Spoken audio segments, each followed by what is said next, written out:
రెడ్డి సాబ్ నమస్తే.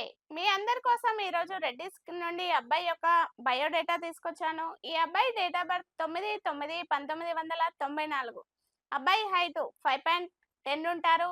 Education BTech చేశాడు. ఈ అబ్బాయి బిజినెస్ చేస్తున్నాడు. ఈ అబ్బాయికి సంవత్సరానికి 30 లక్షల వరకు ఇన్కమ్ వస్తుందండి. ఈ అబ్బాయి వాళ్ళది హైదరాబాద్ సరూర్ నగర్ అండి. ఈ అబ్బాయి వాళ్ళకు సరూర్ నగర్ లో G+3 హౌస్ ఉంది. అదే విధంగా వీళ్ళ ప్రాపర్ వచ్చేసి ఆదిలాబాద్ అండి. ఆదిలాబాద్ లో వీళ్ళకు 15 ఎకరాల వ్యవసాయ భూమి ఉంది. వీళ్ళ యొక్క రిక్వైర్మెంట్ రెడ్డిలో సబ్ కాస్ట్ ఏదైనా పర్వాలేదు, కానీ రెడ్డిస్ అమ్మాయి మాత్రమే కావాలని కోరుకుంటున్నారు. ఎవరైనా రెడ్డిస్ అమ్మాయి ఉంటే ఈ వీడియో అనేది వాళ్ళకి షేర్ చేయండి. బిజినెస్ అబ్బాయి కోసం ఎదురు చూస్తూ ఉంటే వచ్చేయండి తెలుగు రేఖ మ్యారేజ్ బ్యూరోకి. మా అడ్రస్ జగదీర్గుట్ట, హైదరాబాద్. స్క్రీన్ పైన కనబడుతున్న నెంబర్ కు కాల్ చేయండి, పూర్తి వివరాలు తెలుసుకోండి. ఈ వీడియో మీకు నచ్చినట్లయితే లైక్ చేయండి, షేర్ చేయండి, సబ్స్క్రైబ్ చేసుకోండి, గంట కూడా కొట్టండి.